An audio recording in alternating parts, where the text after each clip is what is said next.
What's your biggest workplace revenge story? What's your biggest workplace revenge story? My department manager had been stealing my ideas for presentations and taking credit with upper management for over 2 years. Every time I'd propose a new strategy or solution, he'd shoot it down in meetings, then present the exact same concept as his own the following week. And I tried addressing it with HR. He claimed I was struggling with collaborative thinking and suggested I wasn't ready for leadership roles. The breaking point came when I proposed a complete restructure of our client onboarding process that could save the company thousands monthly. As usual, he dismissed it, saying it was unrealistic and showed poor understanding of client needs. 3 days later, I watched him present my entire proposal to the executive team. But this time, I was ready. For months, I'd been documenting everything: screenshots of my original emails, timestamps of our meetings, even recordings when legally possible. I'd also been building relationships with colleagues from other departments, people who'd witnessed his pattern of behavior.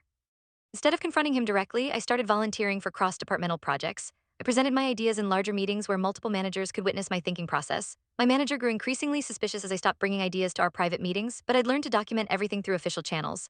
I'd send detailed project proposals via email to the whole team, timestamped and saved. The perfect opportunity came during quarterly reviews. Our director mentioned wanting to discuss innovative thinking from each department.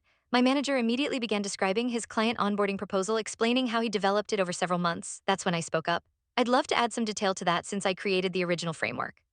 The room went silent as I opened my laptop and displayed my original email chain, dated 3 months before his presentation. I walked through my research process, showing the specific databases I'd used and the client interviews I'd conducted. My manager started interrupting, claiming we'd collaborated on the idea, but I had emails showing his explicit rejection of every element. And my colleague from IT mentioned how I'd asked for specific data reports to support the proposal, reports my manager had never requested. Our director asked to see all documentation after the meeting. By the next morning, I was called into a conference room with HR, my manager, and two executives. They'd spent hours reviewing email chains, meeting notes, and timestamps. The evidence was overwhelming.